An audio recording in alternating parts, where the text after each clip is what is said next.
បាទជំរាបសួរបងប្អូននៅក្នុងបណ្ដាញសង្គម Facebook ទាំងក្នុងប្រទេសនិងក្រៅប្រទេសទាំងអស់ជាទីគោរពស្រឡាញ់បាទនៅថ្ងៃនេះថ្ងៃទី17ខែធ្នូឆ្នាំ2025បាទវេលាម៉ោង7:18នាទីខ្ញុំមកផ្សាយព័ត៌មានជូនបងប្អូនអំពីសភាពការព្រំដែនកម្ពុជាថៃជាពិសេសពាក់ព័ន្ធនឹងការឈ្លានពានរបស់ទាហានថៃមកលើបរណភាពទឹកដីកម្ពុជាយើងរយៈពេលចូលឈានដល់ថ្ងៃទី11ហើយបាទឈានចូលថ្ងៃទី11ហើយបើយើងគិតពីថ្ងៃទី10គិតពីថ្ងៃទី7ខែធ្នូដល់ថ្ងៃនេះថ្ងៃទី17យើងជា11ថ្ងៃហើយបាទយើងសួរថាតើ11ថ្ងៃនេះថៃបានយកអីខ្លះក្រោយពីការបាត់ការឈ្លានពានមកលើបរណភាពទឹកដីយើងបាទយើងដឹងស្រាប់ហើយថាកម្ពុជាយើងដែលមានសម្ដេចធិបតីហ៊ុនម៉ាណែតជានាយករដ្ឋមន្ត្រីគឺបានបញ្ជាណាស់ខំណាស់ដើម្បីធ្វើយ៉ាងណាមិនចង់មានសង្គ្រាមមិនចង់ធ្វើវត្តណារាល់បញ្ហាព្រំដែនគឺជាបញ្ហាបច្ចេកទេសជាបញ្ហាច្បាប់ដែលទាមទារឲ្យយើងមានការដោះស្រាយរវាងប្រទេសទាំងពីរណាអាស្រ័យទៅលើឯកសារពាក់ព័ន្ធដែលយើងមានរួមទាំងសន្ធិសញ្ញាប្រាំងសៀម MOU ឆ្នាំ2000និងឯកសារផ្សេងៗទៀតដែលបានព្រមព្រៀងគ្នារវាងកម្ពុជាថៃប៉ុន្តែដោយសារតែការមហិច្ឆតាចង់បានទឹកដីខ្មែរណាប្រទេសសៀមប្រទេសថៃគេមិនដែលគោរពអ្វីដែលគេបានធ្វើអ្វីដែលគេបានចុះហត្ថលេខាគឺបានបំពេញបានបង្កហេតុបង្កទំនាស់រហូតដល់ចូលមកឈ្លានពានបាញ់ទាហានយើងស្លាប់ជាហោហែអញ្ចឹងទៅបាទអញ្ចឹងកម្ពុជាយើងសុំតែសិទ្ធិការពារខ្លួនទេយើងអត់មានទៅឈ្លានពានគេទេអញ្ចឹងសភាពការឈ្លានពានរបស់ថៃរយៈពេល11ថ្ងៃកន្លងមកនេះខ្ញុំសរុបតែម្ដងគឺសង្ខេបជារួមម្ដងមកនេះទាហានថៃស្លាប់ច្រើនបាទក្នុងសមរភូមិលើទំប្រវែងព្រំដែនកម្ពុជាថៃ818គីឡូម៉ែត្រនេះគឺសង្គ្រាមផ្ទុះទាំងអស់បាទដកតែខេត្តបៃលិនមួយដែលមិនមានផ្ទុះគេហៅពីហ្នឹងគឺផ្ទុះទៅមកខ្សែបាទផ្ទុះទៅមកខ្សែព្រះវិហារដល់មានជ័យប្រទេសមានជ័យពោធិ៍សាត់អស់កងបាទមកជួខ្សែហ្នឹងព្រំដែនគោក818គីឡូម៉ែត្រហ្នឹងគឺសមរភូមិឈ្លានពានដែលសៀមលើកតបមកឈ្លានពានយើងគឺសៀមងាប់ច្រើនតែហ៊ានសៀមងាប់ច្រើនរបួសច្រើនហើយសួរថាច្រើនប៉ុណ្ណាអត់មាននរណារាប់ចេញទេគាត់តែយើងសន្និដ្ឋានខ្លួនយើងទៅបាទសៀមម្ដងមកនេះងាប់អត់មានក្រោម5000នាក់ទេបាទយើងគិតថាបេមកកញ្ចែងស្រោបយកទៅតើស្លាប់ប៉ុណ្ណាយើងដឹងហើយបាទអញ្ចឹងស្លាប់អត់មានក្រោម1000នាក់ទេថា5000ចុះហើយរបួសចូលរាប់ម៉ឺនឥឡូវនេះសៀមកំពុងតែមានបញ្ហាប្រឈមបន្ទាប់ពីទាហានស្លាប់ច្រើនរបួសច្រើនរត់ចោលជួច្រើនគ្មានជំនឿលើមេបញ្ជាការទាហានសៀមគ្មានជំនឿលើរដ្ឋាភិបាលរបស់សៀមខ្លួនឯងហើយបានរត់ចោលជួច្រើនណាស់បាទរត់ចោលជួច្រើនណាស់ឥឡូវនេះប្រឈមនឹងបញ្ហាលំបាកនៅក្នុងយុទ្ធភូមិភាគទី1ថៃនិងភូមិភាគទី2ថៃនេះឥឡូវនេះគេចាប់ប្រើប្រកាសអាសន្នទី1គេកំពុងធ្វើការជ្រើសរើសតបថ្មីឥឡូវនេះសៀមកំពុងតែខ្វះតបដោយសារតបមកស្រុកខ្មែរនេះច្បាំងឈ្លានពានខ្មែរនេះស្លាប់ច្រើនរបួសក៏ច្រើនអញ្ចឹងគេកំពុងតែរើសតបថ្មីណាគេរើសតបថ្មីគេសន្យាឲ្យប្រាក់ខែមួយខែ11000 បាតវាស្មើនឹងប្រមាណដូចជានេះគេចាប់ដើមប្រកាសដើររើសតបបាទនេះដើររើសតបតាមភូមិតាមស្រុកតាមខេត្តរបស់គេបាទដោយសារតែរាល់ថ្ងៃនេះគេគ្មានសមត្ថភាពយកព្រៀបឈ្នះលើកម្ពុជាបានទេបាទឥឡូវនេះក្រៅតែពីគេរើសតបគេកំពុងតែសុំកម្លាំងជំនួយភូមិភាគ3និងភូមិភាគ4របស់សៀមឲ្យមកចូលរួមជួយបាទដោយសារគេមិនអាចទប់នឹងកម្លាំងតបដ៏អង់អាចក្លាហានរបស់កម្ពុជាបានទេខ្ញុំសូមបញ្ជាក់ថាសង្គ្រាមឈានចូលថ្ងៃទី12ហើយ11 12ហើយគឺថៃទាហានសៀមពុំបានកាន់កាប់ឈរជើងនៅលើទីតាំងណាមួយរបស់កងទ័ពកម្ពុជាឬទឹកដីកម្ពុជាទេអត់ទាំងអស់បើមកបានដល់ផ្លែតលើកទង់ជាតិហើយយើងស្រោច BM ដាក់គាត់ទៅវិញអស់ងប់អស់បាទណាចឹងហើយបានខ្ញុំម្សិលមិញខ្ញុំទៅសេអត្ថបទមួយថាមេតបសៀមល្បីខាងអ៊ូតកូនទាហានសៀមល្បីខាងសំដែងយ៉ាងម៉េចធម្មតាពេលគេបុកមកខ្លាំងយើងប្រើយុទ្ធសាស្ត្រដកថយបន្តិចដើម្បីឲ្យគេប្រមូលផ្ដុំនេះបានច្រើនទៅយើងរួយ BM ទៅគឺងាប់ច្រើនគឺយើងប្រើយុទ្ធសាស្ត្រហ្នឹងឯងអញ្ចឹងគេបានឡើងមកគេលើកទង់លេចគេលើកទង់កាតអានោះជំនាញវាអត់ចេះច្បាំងទេចេះតែលើកទង់ជាតិទេលើកទង់ជាតិឲ្យងាប់អស់បាទសូម្បីតែថ្ងៃហ្នឹងភាសាតាកបីមកដល់ម៉ោងនេះម៉ោង7:35នាទី25នាទីគឺទាហានសៀមបាក់តបនៅភាសាតាកបី3ថ្ងៃជាប់គ្នា3ថ្ងៃនេះគឺទាហានសៀមបដូរផ្ដាច់ចង់បានខ្លាំងណាស់ភាសាតាកបីបាទcònតែគេឡើងបានមកផ្លែតគេងាប់ទៅអស់ឥឡូវមកដល់ម៉ោងនេះពីមុនគេវាយយកដីឥឡូវនេះមិនមែនវាយយកដីទេ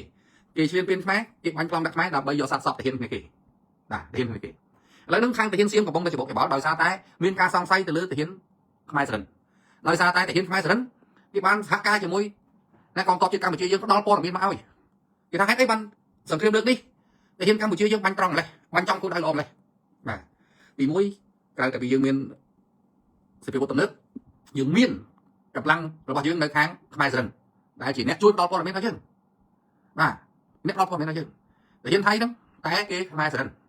គេផ្ដល់ព័ត៌មានដល់យើងចឹងហើយបាទយើងមានព្រៀបបាទយើងមានព្រៀបណាតែហ៊ានសៀមមកដល់ម៉ោងនេះ11ថ្ងៃបងប្អូនមើលឃើញណាជើងទឹកជើងគោកជើងអាកាស S16 ហ្នឹងតម្លាក់យើងហូរហើយតែនៅតែមិនអាចបំបែកវីរភាពអង្គអាចរបស់កងទ័ពជាតិយើងកងកម្លាំងនគរបាលជាតិយើងរួមទាំងកងរាជអាវុធហត្ថដែលដូរផ្ដាច់ការពារទឹកដីមិនឲ្យបាត់បង់រົບអនុវត្តបទបញ្ជារបស់នាយករដ្ឋមន្ត្រីណាទប់ទល់ការពារបូរណភាពទឹកដីប្រកបដោយវីរភាពអង្គអាចក្លាហានណាធ្វើឲ្យចោលសៀមងាប់កោជើងបងប្អូនងាប់កោជើងឥឡូវនេះគេក្តៅក្រហាយថ្ងៃនេះគេបុកតាំងពីព្រឹករហូតដល់យប់រហូតដល់ពេលហ្នឹងតែមិនស្បើបន្តិចទេគេបុកប្រាសាទតាកបីមិនមែនបុកចង់បានប្រាសាទទេមិនមែនចង់បានទឹកដីទេគឺគេបុកចង់យកខ្មោចឧត្តមសេនីយ៍និងខ្មោចទាហានរបស់គេដែលងាប់កោជើងនៅប្រាសាទតាកបីងាប់ច្រើនណាស់បាទម្សិលមិញដូចខៅសុតរបស់ថៃគេផ្សាយគេបញ្ចេញព័ត៌មានមកថាស្លាប់តែ150នាក់របួស2700ណាតាមដែលខ្ញុំទទួលបាននេះគេដាក់មកនេះដែលន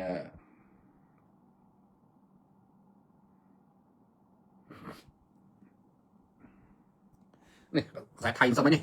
គេផ្សាយមកគេថាទាហានសៀមមេតបសៀមហ្នឹងគេប្រាប់មកថាងាប់តែ150ទេហើយរបួស2700បាទនេះជាព័ត៌មានភូតកោះទេបងប្អូនស្លាប់រាប់ពាន់នាក់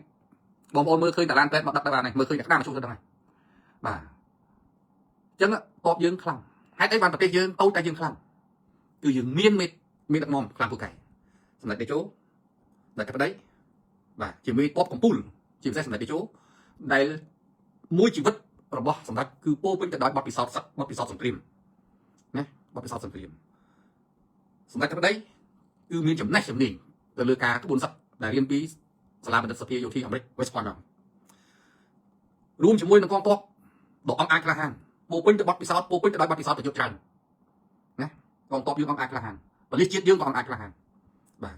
ទី3យើងមានប្រជាជនជាកំផែងដ៏រឹងមាំពីក្រោយគ្រប់គ្រង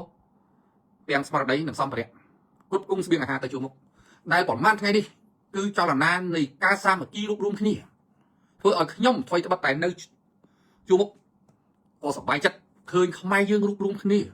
មិនដែលឃើញខ្មែរណារួបរวมគ្នាខ្លាំងខ្លាអស់ចាក្រៃដូចសម័យដែលជួរទឹកដីទេឥឡូវម៉ោងនេះក្មួយអ្នកដែលមានឥទ្ធិពលលើបណ្ដាញសង្គមណាមានណាអត់ឯងកំពុងតែប្រមូលផ្ដុំមូលនិធិប្រមូលផ្ដុំស្បៀងប្រមូលផ្ដុំជំនួយដើម្បីយកទៅឧបត្ថម្ភទៅដល់កងទ័ពជើងមុខរបស់យើងទៅ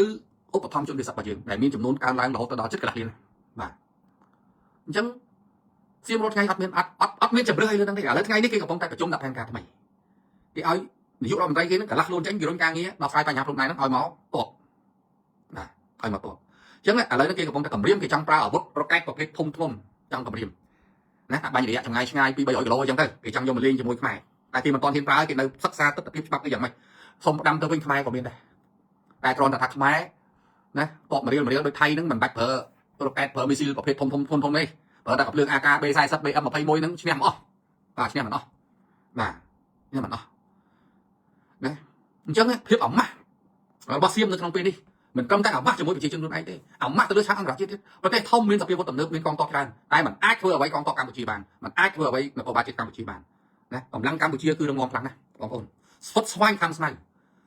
ពីព្រោះយើងមានទៅឈ្លានពានគេណាយើងនៅក្នុងលេនដ្ឋានហ្នឹងគេតែឈ្លានពានយើងដែរអញ្ចឹងដោយសម្ដេចនៃជួធ្លាប់មានប្រសាសន៍អញ្ចឹង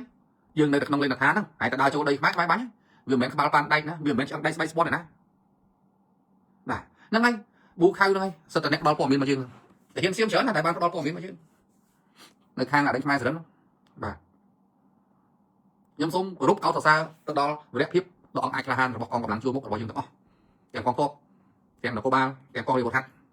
ដែលកំពុងតែខំស្មៅការពារទឹកតែយើងមិនឲ្យសប្រៃឈ្លានពានគេប្រើអស់ហើយបាទពាក្យថាសង្គ្រាមឈ្លានពានគេប្រើរថប្រុសរថមាសដែកកងប្រថ្មើរជើងអានោះជើងគោកភ្លើងប្លង់ឧបភេទជើងទឹកគេប្រើអាមេរិនបាញ់ចេញពីអាមេរិកមកគ្រប់បែបយ៉ាងយន្តហោះគេតម្លាក់ពីលើមេឃផងលើដីលើមេឃលើទឹកគេធ្វើអស់ហើយអត់ឈ្នះយើងទេបងប្អូនអត់ឈ្នះយើងទេតបយើងខ្លាំងបានគេមកអើតមកផ្លែតចឹងទៅតែយើងបើកផ្លូវឲ្យគេចូលមកដើម្បីយើងបន្តិចណាហ្នឹងហើយបន្តិចណាយើងដកថយតាមក្បួនយុទ្ធសាស្ត្រណាជាបន្តិចណាយើងដកដើម្បីបើកឲ្យគេចូលមកដល់ពេលគេបានចិត្តគេលុកចូលមកយើងរួយទៅស្អាតតែបាទស្អាតតែឥឡូវនេះគេខំយកសម្បត្តិគេបញ្ជាមានភូមិភាគពីគេអូវាយទៀតណាហើយវាយហើយគេថាគម្រាមចាប់តែហ៊ានយើងគម្រាមចាប់ប្រជាជនយើងដើម្បីដោះដូរជាមួយសាកសពហ៊ានគេហ្នឹង បាទហើយយកតែខ្មោចបានផងហើយមកយកដល់មនុស្សគេកាន់កាភ្លើងទៀតយកឲ្យស្រួលម៉េះហ៎យកតែខ្មោចគ្នាឯងបានផងហើយយកមកចាប់តាហ៊ានខ្មែរអត់ចាប់ស្រួលដូចមុនទេបាទចាប់អត់បានទេចូលមកចាប់ដឹងតែងាប់ហើយខ្មែរឥឡូវនេះសាមគ្គីគ្នាខ្លាំងខ្លាំងណាស់សាមគ្គីគ្នាខ្លាំងខ្លាំងណាស់ណាអញ្ចឹងខ្ញុំបញ្ជាក់ជូនបងប្អូនជនរួមជាតិឡើងវិញគ្រប់សមរភូមិតាមព្រំដែនកម្ពុជាថៃទាំងអស់វីរភាពកងកម្លាំងជួរមុខរបស់យើងនៅតែឈរលើទីតាំងការពាររឹងមាំដដែលបាទអត់មានបាត់បង់ទេអ្វីដែលគេផ្សាយអ្វីដែលគេថតអីហ្នឹងសិតតែជារឿងសំដែងមកមួយផ្លែទៅថតហើយយកទៅប្រហោះទៅសាតាកបីនៅយើងគ្រប់គ្រងទាំងអស់ដដែលបាទសាតាកបីយើងគ្រប់គ្រងដដែលអត់អីទេបាទអញ្ចឹងយើងកុំបារម្ភតបយើងអត់អាចក្លាហានយើងមានមេតបមួយជាកំពូលមេតបពូវិញដដែលបាត់ពិសោធន៍បាទគឺសម្ដេចនាយូបាទថៃប្រើអស់ហើយមកដល់ម៉ោងនេះបើយើងនិយាយអំពីការអាវុធដែលត្រូវប្រើនៅក្នុងក្បួនសក្តិសង្គ្រាមអស់ហើយបងប្អូនមានអីទៀតអាវុធធនធ្ងន់អាវុធធនស្រាលអាវុធគ្រប់គ្រងអាវុធជើងទឹកជើងគោកជើងអាកាសប្រើអស់ហើយមានអីឥឡូវប្រឡាក់ដល់យន្តហោះ S16 ហ្នឹងធ្វើយើងមិនបែកផងព្រោះវាផ្លោងអីគេមីស៊ីលនេះមីស៊ីលថ្មីដែលគេចង់ដាក់មកនេះបាទ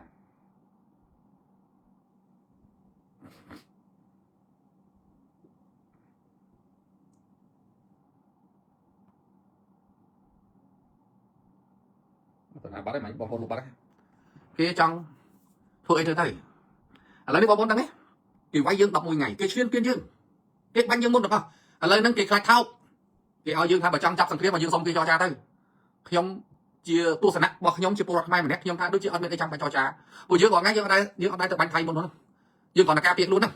អញ្ចឹងអានុទិនហ្នឹងគេចេញសារមួយគេថាបើចង់បញ្ចប់សង្គ្រាមឲ្យខ្មែរយើងប្រកាសសុំចរចាទៅណាទៅចរចាទៅអីអត់មានអីចរចាផងនេះខ្ញុំនិយាយក្នុងនាមជាពលរដ្ឋណារឿងគ្រប់យ៉ាងគឺអាស្រ័យទៅលើថ្នាក់ដឹកនាំរបស់ជាតិបាទយើងអត់ទេប៉ុន្តែខ្ញុំជឿថាថ្នាក់ដឹកនាំយើងក៏លោកមិនទៅសុំគេចរចាអីដែរពីព្រោះអាហ្នឹងវាកាលណាសុំចរចាវាស្មើនឹងយើងចាញ់ហើយម៉ោងនេះយើងអត់មានអីត្រូវចាញ់ទេបាទយើងអត់ចាញ់ទេបងប្អូនណាគេប្រើអស់ជំរឿផ្សែងពុលគ្រប់បីចង្កោមក៏ភ្លើងផ្លោងនេះក៏ភ្លើងផ្លោងនោះគ្រប់អស់គេប្រើគ្រប់មកជួយឲ្យគឺមកចង់ឈ្នះខ្មែរតែគេឆ្ងល់ថាចុយម៉ែតាហ៊ានខ្មែរយើងតាហ៊ានខ្មែរអីក៏ខ្លាំងអត់ដែរវិញធ្វើស្អីក៏មិនឈ្នះធ្វើស្អីក៏មិនឈ្នះអញថាហើយចុះពួកឯងមើងងាយស្អីចង់វាយឲ្យខ្មែរជង្គង់ឥឡូវអាហ្នឹងជង្គង់ប្រកាសអាទេDTI 2 DTI 1ហ្នឹងចេញមកតែផ្លែយើងបាញ់ចេះតិចទៀតបាទអាហ្នឹងតាហ៊ានថៃដែលមានប្រភពដើមពីខ្មែរសរិនហ្នឹងជាអ្នកផ្ដល់ព័ត៌មានឲ្យយើងចឹងហើយបានយើងបានពងច្បាស់ហ្នឹងដាក់បាច់ឈុលបាទបាច់ឈុលបាទហើយថៃអ្នកឈ្លានពានយើងថៃអ្នកបាញ់យើងបងប្អូនចាំទេថ្ងៃ8បាញ់យើងតាំងពីព្រឹករហូតដល់ម៉ោង3បាញ់ជាង10ម៉ោងហើយបើយើងគិតពីល្ងាចទូអាវុធថ្ងៃទី17ថ្ងៃទី7វាចូល24ម៉ោងហើយតែកម្ពុជាអត់មានបាញ់តបអីសោះបាទ DTI 2កម្ពុជាអត់មានតបសោះ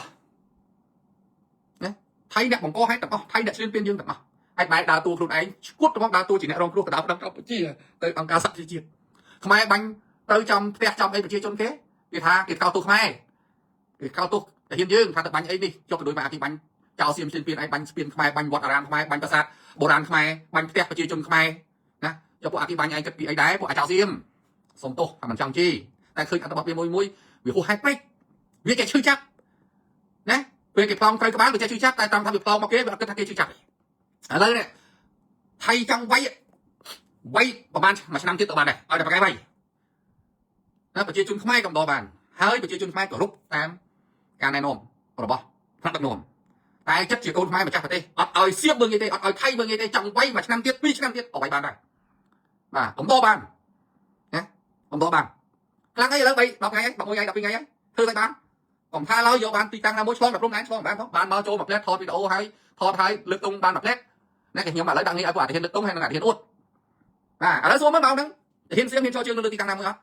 មិនត្រឹមតែមិនហ៊ានចូលជើងទេសូម្បីតែភ្នំទ្របដែលកន្លងមកទៅឡើងលើនឹងថតអួតអេងអាងឥឡូវហ៊ានឡើងទេអត់ហ៊ានទេរត់ចោលភ្នំទ្របបាត់ទេណាហ៎ខ្លាំងអីនោះភ្នំទ្របរងថ្ងៃពីណាតាំងក៏ពិតខ្ញុំនិយាយឲ្យត្រង់ភ្នំទ្របតាំងពីមុនរហូតដល់ឥឡូវគឺជារបស់ខ្មែរយើងគ្រប់គ្រងតែដោយសារថ្នាក់ដឹកនាំយើងគិតអំពីអាយុជីវិតកងទ័ពគិតអំពីសុវត្ថិភាពកងទ័ពយើងអត់ឲ្យកងទ័ពយើងឡើងលើភ្នំទេខ្លាចគេសងសឹកផ្លោងមកចំអត់ដឹងរត់ទៅណាទេនៅលើពូភ្នំហ្នឹងមកពីព្រោះយើងយុទ្ធសាស្ត្រយើងធ្លាប់រួយ BM កំតិចពួកចៅសៀមហ្នឹងងាប់នៅលើភ្នំទ្របហ្នឹងច្រើនណាស់រហូតដល់ស្មាតស៊ីពេញព្រៃពេញអីហ្នឹងណាអញ្ចឹងបើគេដកថយយើងឡើងទៅគេរំលងមកវិញមិនយើងងាប់អញ្ចឹងហើយបានពេលហ្នឹងគឺហើយខ្ញុំនិយាយអាកំបាំងទៅចាស់បានយើងសុខចិត្តនៅជំរាបភ្នំចកេះភ្នំអីចឹងទៅយើងអត់ឡើងទេព្រោះតែឡើងស្លាប់ដល់អញ្ចឹងពេលឃើញយើងអត់ហ៊ានឡើងយើងក៏រកបាត់ជប់បាញ់ផង អូអាតែហ៊ានថៃនេះគេអួតគេនាំគ្នាមកឡើងលើភ្នំទ្របហើយវាខົບកាត់គ្នាជាមួយពួកអាក្បត់ជាតិសំរងស៊ីអីហ្នឹងយកមកវាយបហាថាវាកាន់កាប់ភ្នំទ្របហើយតាំងតែប៉ុតអត់ទេអត់មានកាន់កាប់ទេបងប្អូនគាត់ទៅឡើងមកថតហើយចុះទៅវិញអត់ហ៊ាននៅទេឥឡូវនេះតាំងពីសង្គ្រាមផ្ទុះឡើងបងប្អូនមើល11 12ថ្ងៃនេះដែលហ៊ានសៀមឯណាតែឈរលើភ្នំទ្របថតប្រហោះមួយទៀតទេបងប្អូនតាមដានព័ត៌មានភ្នំទ្របទៅដែលឃើញហ៊ានសៀមហ្នឹងមកប្រហោះទង់ជាតិអីនៅលើភ្នំទ្របទៀតទេ selfie អីវីដេអូអីមានទេអត់មានទេបងប្អូនអត់មានទេណាពីព្រោះយើងលែងឲ្យឡើងតែទូសង្គ្រាមយើងបាញ់ចាញ់ហើយយើងលែងឲ្យឡើងហើយឡើងដាក់ឡើងមិនរួចណាអាហ្នឹងដែលខ្ញុំចង់បញ្យល់ប្រាប់ថាភាពចាស់ទុំខាងនយោបាយរបស់ខាងដឹកនាំគឺយើងឃើញអញ្ចឹងមិនមែនដូចពួកអប្រឆាំងរៀលមើលងាយខ្មែរតែគ្នាឯងខំរសរសើរថៃអូភ្នំទ្របប្រយោហើយភ្នំទ្របប្រយោហើយឥឡូវទៅយកអីភ្នំទ្របហ្នឹងឥឡូវបងប្អូនខ្ញុំសួរបងប្អូនដែលកំពុងតែមើលខ្ញុំ 6K ណាមានទេបងប្អូនឆ្លើយខមមិនខ្ញុំម្នាក់មួយដែលឃើញតែហ៊ានសៀមប្រហោះអ៊ុតភ្នំទ្របទៀតទេរយៈពេល11 12ថ្ងៃហ្នឹងបាទដែលឃើញទេបាទអត់មានទេអត់មានមកយកភ្នំទ្របអីអ៊ុតទៀតទេហើយកន្លែងផ្សេងហ្នឹងលឹបលោលូនមកណារត់មកដោតទុំមកផ្លែតដែលយើងយុទ្ធសាស្ត្រយើងដកថយដើម្បីឲ្យគេហៅថាឲ្យខ្មុំបញ្ចូលដល់នេះឲ្យខ្មុំចូលសបុកណាធម្មតាទេយើងចង់ស៊ីបានច្រើនតោះតែយើងប្រើយុទ្ធសាស្ត្រក្បួនសឹកអាហ្នឹងណាដកថយតាមក្បួនយុទ្ធសាស្ត្រអញ្ចឹងគេឃើញយើងថយគេថាយើងចាញ់ហើយគេនាំគ្នាឡើងមកគេដោតទុំដោតអីផោហើយអញ្ចឹងទៅគាត់នឹងតម្លាក់ទុំហើយស្រែកដល់តែ1ម៉ាត់2ម៉ាត់ហ្នឹង5នាទី10នាទីក្រោយABM 21ទៅគ្រឹបណាអស់ហលីងណាអស់ហលីងងំមានអីងំបាទកុំច្រឡឹមថៃឡេវកុំច្រឡឹម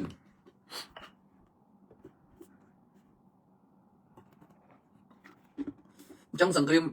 សរុប11ថ្ងៃនេះថៃឈ្លានពានយើងថៃបាញ់ប្រហារមកលើប្រទេសយើងបំផ្លាញហេដ្ឋារចនាសម្ព័ន្ធស៊ីវិលមានវត្តអារាមសាលារៀនផ្ទះប្រជាពលរដ្ឋផ្លូវថ្នល់ស្ពានណាច្រើនណាស់បង្កឲ្យមានជនភៀសសត្វរហូតដល់ជិតកន្លះលាននេះគឺជាអំពើព្រៃផ្សៃរបស់ទាហានថៃឈ្លានពានលើទឹកដីយើងហើយយើងត្រឹមតែប្រើសិទ្ធិការពារខ្លួនទេណាឥឡូវហ្នឹង17 18ទីតាំងដែលគេអួតខាងគេនឹងបាយយកឲ្យបានហ្នឹងឥឡូវ11ថ្ងៃធ្វើស្អីបងប្អូនគិតទៅយើងខ្លាំងណាស់គេមើងងាយពួកអប្រឆាំងមើងងាយវាសហការជាមួយចៅសៀមឈ្លានពានមើងងាយរដ្ឋាភិបាលមើងងាយកងទ័ពយើងបើអាក្បត់ជាតិសំរងស៊ីសត្វតកងទ័ពយើងអត់ចេះបាញ់តែទិញតែទើងសូម្បីតែកំភ្លើងវាមិនស្គាល់ផងណា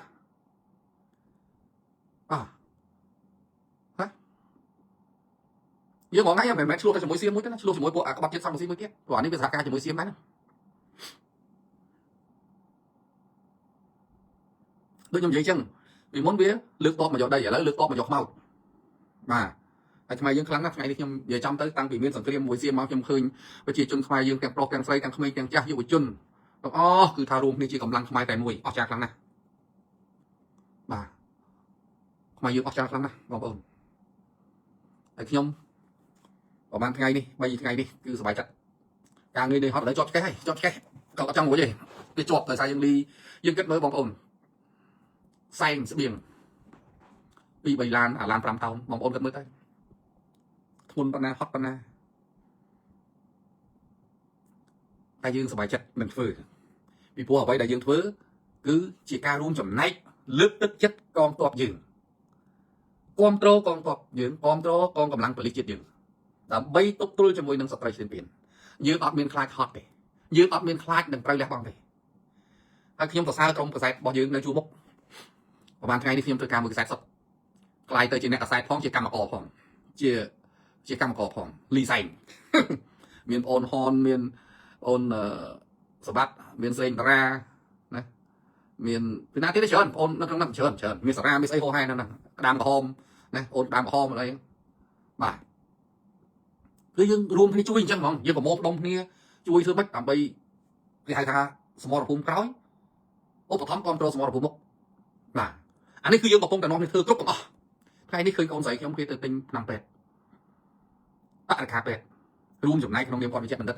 ឃើញទៅទិញយកទៅឧបត្ថម្ភដល់ដល់ជួរមុខដើម្បីគ្រប់គ្រងដល់កម្លាំងរបស់យើងបាទឃើញកូនគាត់ទៅដែរគាត់ជួយដែរប្រាប់ពីខ្លះថាអូនវាគ្មានយុទ្ធសាស្ត្រអីទេអូនខ្ញុំជាប់ពីកេះនិយាយមែនជាប់ពីកេះមិនដឹងធ្វើមិនដោះរួចទេយើងលីយើងសែងយើងលើកធ្ងន់ពេកអើយចាំទេរឿងសរុបត្រឡប់មកវិញ ក្រុមការងារជួងមុខយើងដែរ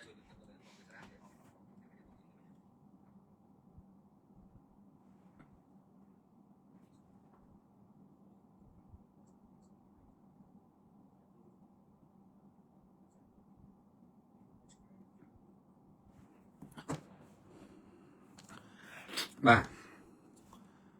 អញ្ចឹងសង្គ្រាម11ថ្ងៃនេះយើងមើលឃើញហើយទាំងអស់គ្នាការខិតខំរបស់យើងការខិតខំរបស់កងទ័ពយើងប៉ូលីសយើងរដ្ឋាភិបាលប្រជាជនយើងណារាល់ថ្ងៃនេះគឺជាកម្លាំងតែមួយផ្នែកតែមួយហើយយើងខ្ញុំសូមឲ្យយើងសូមឲ្យអាចលនាបែបនេះគឺនៅបន្តជានិរន្តរភាពដើម្បីគ្រប់គ្រងដល់កម្លាំងជួងរបស់យើងពីព្រោះយើងអត់ដឹងថាសង្គ្រាមចាប់ពេលណាទេពីព្រោះគេកលិចខ្លះគេអ្នកវាយយើងគេអ្នកឈ្លានពានយើងគេវាយយើងអត់ឈ្នះគេថាឲ្យយើងសុំគេចរចាទៅគេដាក់លក្ខខណ្ឌឲ្យយើងមកពី3យ៉ាងទៅហើយយើងមានតែលក្ខខណ្ឌឲ្យយើងសុំឲ្យតែព្រំដែនគេបិទគេទីឲ្យយើងសុំគេបើគេឈួតអីចុះធ្វើអីចុះបាទណាលោកបងប្អូនគិតមកមើលលើកដកមកឈ្លានពានយើងរួចហើយមកសុំឲ្យយើងសុំវាចរចាហើយយើងទៅសុំឲ្យកើតខ្ញុំជឿថាផ្នែកដឹកនាំយើងលោកមិនទៅសុំឲ្យចរចាទេបើចង់ចរចាស្អីបើរឿងខ្មែរហើយសៀមបងប្អូនស្រួលយល់ណាគ្រាន់តែឈប់ច្បាំងគ្នាកំណត់ថ្ងៃណាមួយមកឥឡូវឯកភាពគ្នាតោះយកថ្ងៃ18ឬ19ម៉ោងប៉ុណ្ណេះឈប់ច្បាំងគ្នាហើយងាកមកអនុវត្តកិច្ចព្រមព្រៀងបាត់ឈប់បាញ់ងាកមកអនុវត្តសេចក្តីថ្លែងការណ៍រួមស្តីពីកិច្ចព្រមព្រៀងសន្តិភាពគ្រប់គ្រាន់ណាបញ្ហាព្រំដែនទុកឲ្យគណៈកម្មការព្រំដែនតោះទៅរឿងមិនចប់ទេមានអីទេរឿងនៅលើគុំតែគេចង់បំមានយើងគេចង់ប្រាប់ថាគេខ្លាំងគេចង់ប្រាប់ថាគេចង់ធ្វើបងធំនៅក្នុងអាស៊ានបាទមិនស្រួលទេបាទមិនស្រួលទេណាយ៉ាងឥឡូវនេះខ្ញុំរឿងពាក់ព័ន្ធមួយសៀមខ្ញុំសូមនិយាយប៉ុណ្ណឹងខ្ញុំសង្ខេបឡើងវិញសង្គ្រាម11ថ្ងៃ12ថ្ងៃនេះវិរៈកងទ័ពយើងគឺនៅការពារទីតាំងបានទាំងអស់អត់មានបាត់បង់កន្លែងណាមួយទេដោយឡែកសៀមមានប្រៀបលើប្រទេសយើងទេចាញ់ប្រៀបយើងស្លាប់ច្រើនរបួសច្រើនបាទនេះនិយាយសង្ខេបផ្លេចប៉ុណ្ណឹងឥឡូវនេះខ្ញុំនិយាយចូលមកដល់រឿងក្បត់ជាតិសំរងស៊ីបន្តិចណានិយាយមកដល់និយាយក្បត់ជាតិសំរងស៊ីបន្តិចរួមនឹងទាំងកាក់ពួកវាមួយស្ដាប់តូចដែលវាកំពុងតែដើរផ្ទុយពីចំហខ្មែរមួយនគរបាទដើរផ្ទុយខ្មែរមួយនគរម៉ោងនេះប្រទេសនានាខ្ញុំមិនមែនមិនស្គាល់ទេគាត់ប្រឆាំងប្រទេសគេផ្សេងគេប្រឆាំងទៅលើគោលនយោបាយគេប្រឆាំងទៅលើផ្ដាត់គំនិតណាគេអត់មានប្រឆាំងផ្កាត់មុខដូចក្បត់ជាតិ3ចំនួនសំរងស៊ីទេណាអានេះវាឃើញថៃផ្លោងដាក់ខ្មែរវាចង់ខ្ចីដៃថៃឲ្យដួលរំលំរដ្ឋាភិបាលខ្មែរដើម្បីវាមកហែងទឹកយល់ចឹងខុសហើយប្រឹងវាយប្រហារប្រទេសខ្មែរសពបែបយ៉ាងសៀមផយ៉ាងម៉េចក៏វាផ្សាយតាមបន្តតាមសៀមនិយាយឲ្យស្រួលស្ដាប់ក្បត់ជាតិសំរងស៊ីរួមទាំងមុំណារ៉េតទាំងកឹមសុកទាំងស្អីមកក្រុមគ្នាវាប្រមាណក្បាលហ្នឹងសរុបទៅមិនលើសពី20នាក់ទេណាពួកក្បត់ជាតិឈាមឆ្កែទាំងអស់នេះឈាមឆ្កែអង្គស៊ីទៀតឈាមឆ្កែអាណាថាទៀតមិនមែនឆ្កែតាមត្រូវទេវាតែសហការជាមួយចៅសៀមមួយថ្ងៃយកតែព័ត៌មានខ្លាំងៗរបស់សៀមមកវាយប្រហារលើប្រទេសជាតិខ្លួនឯងខណៈពេលដែលជាតិខ្លួនឯងកំពុងនៅក្នុងលេនដ្ឋានច្បាំងការពារទឹកដីនេះខ្ញុំពេលខ្លះខ្ញុំមើលពួកក្បត់ជាតិឈាមឆ្កែអស់នេះបើសិនជានៅត្រឹមតាក្បែរខាងខ្ញុំសឹងថាតាមទៅលេងចោលឲ្យទៅជាស្អីទៅតែនេះវានៅឆ្ងាយយើងធ្វើវាមិនកើតបាទវាថោកទៀតហោះបងប្អូនណាខ្ញុំប្រាប់ណាអំពើឈ្លានពានរបស់ចៅសៀមទាហានសៀមបើគ្មានទេចូលសែនមកដល់ម៉ោងនេះប្រទេសខ្មែរវាយកហើយដូចម៉ែសម្បត្តិឈាមឆ្កែដោយក្បត់ជាតិសំរងស៊ីហ្នឹងវាមានកំមស្រីស្អីវាទៅធ្វើស្អីកើតសំបីតែខ្លួនវារាល់ថ្ងៃវាជួយវាបានផងជួយខ្លួនវាបានផងណាសិតតែពួកខាត់រត់ចោលទឹករត់ចោលផ្ទះរត់ចោលសបៃណាពួកអកមនុស្សស្រីមុងណារ៉េតស្រីកឹមសុកស្រីសំរងស៊ីអីនេះពួកអកមនុស្សទាំងអស់ណាកាក់មនុស្សរបស់ពួកវាហ្នឹងសៀមយកតែផ្ទាត់តែចេះកំងប់ទេហ្នឹងអនហើយបានសម្ដេចនាយកថាប្តីណារួមជាមួយកងទ័ពខ្លាំងរបស់យើងប្រជាជនខ្លាំងរបស់យើងបានយើងការពារជាតិយើងបានដល់សប្តាហ៍គឺទួយម៉ែវានៅក្រៅប្រទេសគ្មានធ្វើស្អីនៅឲ្យតែស្ងៀមទៅក៏យើងមិនថាអីដែរតែនិយាយពីមួយថ្ងៃណាថ្នាក់ដឹកនាំផងកងទ័ពផងប្រជាជនផងកំពុងទប់ទល់ជាមួយសត្រូវឈ្លានពានគេតម្លាក់ S16 គឺទួយម៉ែវាអត់មានកោតទោសគេទេបែរជាបបៃប្រហារប្រទេសខ្លួនឯងថែមទៀតអានេះថាថៃទៅវាថោកអានេះវាថោកនៅក្នុងទៀតអញ្ចឹងហើយបានវាទទួលបាបកម្មវាថ្ងៃក្រោយទៅពួកអាឈាមឆ្កែឈាមថោកទាំងអស់នេះគ្មានងាប់នៅក្នុងស្រុកខ្មែរទេវាចោលចាំនៅស្រុកគេទាំងអស់ណាសៀមប្លង់កំតិចប្រាសាទសៀមប្លង់ផ្ដាច់ស្ពានសៀមប្លង់ដាក់សាលារៀនណាគ្រាន់តែមកដល់ថ្ងៃនេះប្រជាជនខ្មែរជនស៊ីវិលស្លាប់ជាង10នាក់របួសជាង100នាក់មិនដែលឃើញពួកក្បត់ជាតិសំរងស៊ីនិងពួកមួងណារ៉េតពួកកឹមសុកពួកកន្ទុយម៉ែវាអស់ប្រមាណក្បាលហ្នឹងនាំគ្នាកោតទោសសៀមទេផ្ទុយទៅវិញវានាំគ្នាសរសើរថាឲ្យខ្មែរនឹងងប់ស្លាប់ទៅហេក្បត់ជាតិសំរងស៊ីនិងកឹមសុកមួងណារ៉េតហ្នឹងវាដាក់តម្រាយថាឲ្យខ្មែរនឹងងប់ស្លាប់ទៅវានិយាយចាំទៀត anh cho chiêm cái đuôi mai anh chiêm ấy thế tập này không hay sầm đách cầm công tại tốt tôi chỉ mới sập tay trên phía này mà cầm liêm giấy cho tranh tư anh cho cái đuôi mai anh ấy nhé anh khoác bê chuộc mai cái này nèខ្ញុំសុំទោសណាខ្ញុំអត់អីត្រូវឆ្លោះវាពេលខ្លះប្រមអត់បានណាបងប្អូនខ្ញុំទៅជាដែនជើងចៃកំណើទៅយកព័ត៌មានទៅចៃស្បៀងកិច្ចក្របផ្លោងផងកិច្ច S16 ផងកិច្ច drone ផងហត់នឿយផងតែខ្ញុំមិនដែលត្អូញត្អែទេពុពេញចិត្តមិនធ្វើតែខ្ញុំមកខឹងមកហត់នឹងជាមួយម៉ែវាអាក្បត់ជាតិក្រុមអាក្បត់ជាតិសមស៊ីនេះមកហត់ជាមួយនឹងពួកអាឈាមឆ្កែជាមួយម៉ែវានេះទៅរស់នៅប្រទេសបារាំងរស់នៅអាមេរិករស់នៅប្រទេសគេហើយមួយវាឈួតជាមួយនឹងម៉ែវាអញ្ចឹងខ្ញុំមិនដឹងវាគិតពីអីថ្ងៃមើងងាយតាហ៊ានខ្មែរមើងងាយរដ្ឋាភិបាលខ្មែរហ៎ម៉ោងនេះណាម៉ោងរួបរวมគ្នាតែគេដូចម៉ែឯងដល់អាកឹមសុកអីនោះចំណាប់ស្អីគេដូចម៉ែឯងនោះសុំគេបាច់ក្បាលស្បែកជើងណាដូចម៉ែអាពលទឹកមាត់ដូចម៉ែអាកំណត់ឆ្កែណែឯងមិនបានអាមួយនៅជប៉ុនហ្នឹងអានោះក្មេងវាប្រឆាំងមែនប៉ុន្តែដល់ពេលប្រទេសមានសង្គ្រាមវាអត់ប្រឆាំងទេវាមករួមមួយរដ្ឋាភិបាលវាយប្រហារសៀមសិនអានោះបានមកអីមួយអាធីអចិន្តាអានោះបានមកខ្ញុំប្រសាវាមានមនសិការជាតិរបស់វាដែរបើទោះបីវាមានការរិះគន់វាយប្រហាររដ្ឋាភិបាលនៅចំណុចខ្លះអីក៏ដោយប៉ុន្តែដល់ទៅពេលសៀមឈ្លានពានវានាំវាវាយប្រហារសៀមដែរអាហ្នឹងល្អរឿងយើងប្រឆាំងរឿងយើងចង់កែលម្អអីយើងទុកសិនទៅអាចចង់ទៅលម្អទេអាចចង់ទៅប្រឆាំងស្អីគ្នាឯងនោះខ្ញុំថាអត់ចង់ឆ្លងឆ្លោជាមួយពួកអាកដួយម៉ែវានេះទេពេលខ្លះគ្រាន់បានណាបងប្អូនណាមិនដឹងថាវាឈាមកដួយម៉ែវានឹងកើតចេញពីស្អីបានវាថប់ទៀតមិនដឹងតាំងអាកឹមសុកតាំងអាមុងណារ៉េនតាំងអាបត់ចិត្តសំរស៊ីតាំងអស់ក្នុងគ្នាប្រមាណក្បាលហ្នឹងដូចមានសំផឹងមួយនៅស្អីគេស្អីមីកែវណាម៉ានៅជប៉ុននោះហៅស្អីមានអីមានលក្ខណៈមនុស្សមានសំផឹងអត់សាច់គ្នាវាប្រមាណនេះ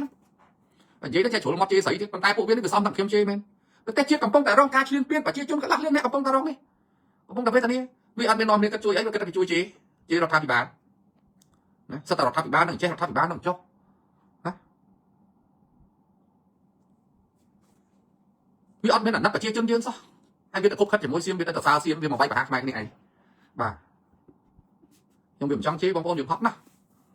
តាំងពីព្រឹកម្ដងមកនេះតាំងតនេមកផ្លែតឡាយចប់ខ្ញុំសម្រាប់ស្អែកហ្នឹងរៀបចំស្បៀងអីហើយថ្ងៃរៀបហើយនឹងចង់អាទិត្យហ្នឹងទៅទៀតហើយបាទខ្ញុំនឹងមនុស្សវិសាកម្មវាមិនចេះនៅស្ងៀមបងប្អូនមានអ្វីគ្រប់យ៉ាងមានឡានមានលុយមានផ្ទះមានដីមានមុខរបររស់ស្រួលហើយតែពេលជាតិយើងកំពុងប្រឈមនឹងគ្រោះថ្នាក់យើងមិនមែនមនុស្សអាត្មានិយមទេត្រូវបោះបង់អស់នឹងចោលសិនគិតពីប្រទេសជាតិយើងណាគិតពីប្រទេសជាតិយើងសំខាន់ណាស់បងប្អូនណាហ៊ានខ្ញុំប្រសាបងប្អូនកសែតជួមុខពួកគាត់ហ៊ានណាបាទប្រទេសជាតិកំពុងតែប្រឈមនឹងសត្រូវឈ្លានពានបាយវាមកបណ្ឌិតព័ត៌មានណាឆ្កយយើងទៅខ្ញុំអត់ដឹងថានិយាយអីវាមិនបាច់បាក់ទេអូនណាមេសភាពវាបាច់បាក់ទៅក្នុងកន្លងមករឿងផ្សេងតែនេះគ្នាវាតែ10 20នាក់ហ្នឹងអត់មានរឿងហ្នឹងទេអត់មានរឿង20នាក់ទេពួកអាក្បត់ជាតិដែលប្រើបណ្ដាញសង្គមជេរប្រមាថខ្មែរមើងងាយកងទ័ពមើងងាយអីនេះមានប្រមាណអ្នកហ្នឹងទេបាទបងប្អូនមើលទៅបានវាដែរកោតទូសៀមទេប្រជាជនខ្មែរស្លាប់ជាង10នាក់របួសជិត100នាក់នេះមិនតនិយាយអំពីតួលេខខូចខាតខាងកងទ័ពយើងគិតទៅមើល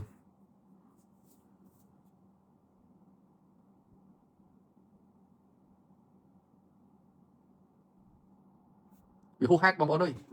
ចាំបានខ្ញុំថាមិនចង់ឆ្លើយពេលខ្លះព្រមមិនបានពួកអាចុយម៉ៃហ្នឹងមិនដឹងថាវាធ្វើនយោបាយក៏ដូចម៉ៃវាអីថប់ទៀតម្លឹងបងប្អូនមែនតាខ្ញុំថាមិនចង់ឡាយទេចង់ហត់ពេកចង់សម្រាប់តាប៉ុន្តែនឹកឃើញអានេះវាឃើញឯងមិននិយាយសោះវាមិនកើតមិនដឹងថាឈាមក៏ដូចម៉ែវាអាសំរងស៊ីហើយនឹងមានសំផឹងស្អីប្រពន្ធវាស្អីមានសំផឹងអីកូនយកពីឡុងមានអីមានស៊ូឡុងស៊ូម៉ារ៉ាមានសំផឹងអស់សាច់ហ្នឹងក៏វាមិនបដៅប្តីវាទៀតណាថ្ងៃអត់មានមើលប្តីទេហាមានសំផឹងស៊ូឡុងស៊ូម៉ារ៉ាថ្ងៃមើលប្តីថ្ងៃមើលចិត្តងាប់ហើយណាឲ្យធ្វើល្អខ្លះទៅហើយថ្ងៃអត់មានបដៅប្តីថ្ងៃថាប្តីថ្ងៃនេះណាសូម្បីតែឪថ្ងៃនេះណាសម្ដេចចក្រយុជឡុងក៏មានឈ្មោះអ្នកស្នេហាជាតិចុះថ្ងៃធ្វើសំផឹងស្អីដែលមិនបដៅអាចុយម៉ៃសំរងស៊ីហ្នឹងណាថ្ងៃប្រឆាំងជាមួយម៉ៃថ្ងៃនេះមានសំផឹងស៊ូឡុងស៊ូម៉ារ៉ានឹងអាក្បត់ជាតិសំរងស៊ីសត្រូវកំពុងតែឈ្លានពានឯងមកសហការជាមួយសត្រូវមានសំផឹងឯងទៅសហការជាមួយសត្រូវណាគឺដូចមកមានអស់សាច់កាត់សម្លេងខ្ញុំផ្ញើទៅមានសំផឹងជូឡុងស៊ូម៉ារ៉ាគឺដូចមកមានសំផឹងអត់ចេះបដៅប្តីអាក្បត់ជាតិសំរងស៊ីទៅវាឈាមថោកវាឈាមឆ្កែហើយចុះមានសំផឹងជូឡុងស៊ូម៉ារ៉ានឹងវាស្អីដែរមិនក៏វាមិនជួយមើលប្តីមិនក៏មិនមានបដៅប្តីហើយបើប្តីថ្ងៃថោកទៀតម្លឹងថ្ងៃទៅធ្វើម៉េចប្រទេសជាតិកំពុងតែរងការឈ្លានពានប្រជាជនកំពុងតែទឹកភ្នែកកំពុងតែវេទនាទ័ពយើងកំពុងតែបំពោឈាមនៅលើសមរភូមិការពីទឹកដីហើយចុះមានសំផឹងឯងមិនក៏មិនបដៅប្តីខ្លះទៅ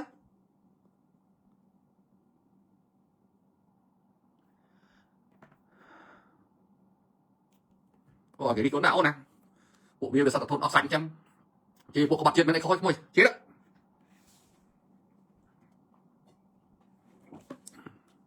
វាហួសហេតុពេកបាទធ្វើនយោបាយ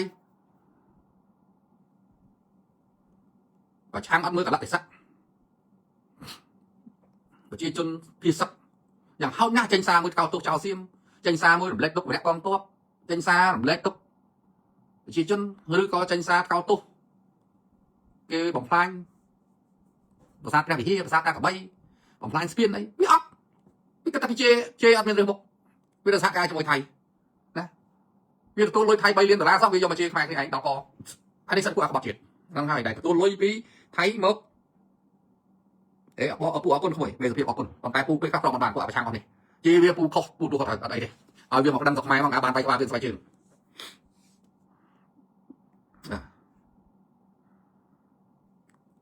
ហ្នឹងហើយឥឡូវខ្ញុំនិយាយតទៅទៀតដឹងថាបងប្អូនយើងណាបន្តគ្រប់គ្រងចលនាគ្រប់គ្រងកងទ័ពជួរមុខគ្រប់គ្រងរាជរដ្ឋាភិបាលយើងនៅសមរភូមិក្រោយគ្រប់គ្រងសមរភូមិមុខបាទតែខ្ញុំមិនសមរភូមិក្រោយទេណាអ្នកកសែតជួរមុខនៅតែមុខដែរទេមនុស្សនេះឲ្យនៅក្រោយមិនសក់បាទចឹងយប់នេះខ្ញុំសូមឡាយប៉ុណ្ណឹងហើយសភាពការទូទៅព្រំដែនថ្ងៃនេះធម្មតាទេច្បាំងនេះអត់មានតែក្រៅតែពលីសូសម្លេងកំភ្លើងទេបងប្អូនប៉ុន្តែសមរភូមិទាំងអស់គឺយើងគ្រប់គ្រងដែរអត់មានបាត់បង់ទេទីតាំងហើយខ្ញុំចង់រំលឹកចុងក្រោយបន្តិចថាហេតុអីបានសៀមតែហ៊ានសៀមបាញ់អាណាធិបតេយ្យពេញទឹកពេញដីមួយថ្ងៃប្លង់អស់រាប់រយរាប់ពាន់រាប់ម៉ឺនគ្រាប់ដោយសារអីព័ត៌មានពីប្រទេសថៃមកគេប្រាប់ថាពួកអត់ហ៊ានសៀមហ្នឹងវាបោកអាស្ដេចលើកើហ្នឹងបោករូបភាពម៉េចគេបាញ់លុយអស់ច្រើនគេទៅយករបាយការណ៍ចេញទៅយកលុយពីស្ដេចហ្នឹងចឹងហើយបានវាចេះតែប្លង់បងប្អូនអើយមួយថ្ងៃវាប្លង់ជ្រុំអត់មានត្រូវគូដៅឯណាមួយទេប្លង់ដាក់ដីប្លង់ដាក់ភ្នំប្លង់ដាក់វាលស្រែប្លង់ដាក់នេះប្លង់ដាក់នោះប្លង់ដាក់ផ្ទះប្រជាជនគាត់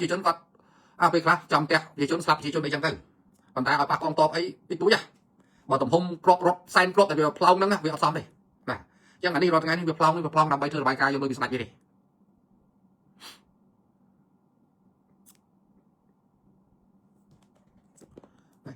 ចឹងយប់នេះខ្ញុំសូមបញ្ចប់ប៉ុណ្ណឹង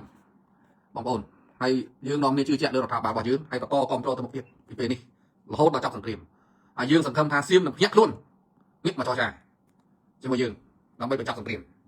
ពីពួកគេចង់វាយដល់ណាក៏វាឈ្នះខ្មែរដែរខ្ញុំហ៊ាននិយាយចឹងវាយដល់ណាក៏ឈ្នះខ្មែរដែរបាទឥឡូវនេះមានអីទៅរើសទាហានមកហ្នឹងបាទទៀតដើររើសទាហានហ្នឹងហើយទាហានលឺសូរតែមកឲ្យវាយខ្មែរគេអត់មកទេគេថាទាហានខ្មែរខ្លាំងណាស់វាយឈ្នះទេបាទគេថាវាយឈ្នះទេអត់មកស្លាប់អីចឹងមិនរត់ឥឡូវនេះដំបូងគេប្រកាសឲ្យចូលស្ម័គ្រចិត្តទៀតដល់បញ្ចូលគេចាប់ទាហានហើយចាប់រុញមកឲ្យស្លាប់នឹងព្រំដែនហ្នឹងដល់អត់នេះពួកមានមេដឹកនាំសាចោមប្រសិទ្ធប្រជាជនសៀមតបសៀមកំពុងតែហូរឈាមកំពុងតែវេទនាវាជាងរំមិនដឹងហើយមិននាយករដ្ឋមន្ត្រីយើងគេឆាយ៉ាងទៅធ្វើម៉េចបាទខ្ញុំសូមបញ្ចប់ការឡាយយប់នេះប៉ុណ្ណឹងអរគុណណាស់បងប្អូនដែលចូលមើលខ្ញុំជាប់ចកេះហើយបងប្អូនជាប់ចកេះមិនតណានេះទេអរសម្រាប់នេះសិនចឹងជំរាបលាបងប្អូនទាំងអស់គ្នាជូនពរសំណាងល្អគ្រប់គ្នាជាពិសេសជូនពរដល់វរៈកងទ័ពជួបមុខយើងសូមឲ្យឈ្នះពួកចៅជឿនពៀនការពារទឹកដីដើម្បីជាតិសាសនានិងប្រជាជនយើងបាទសូមអរគុណ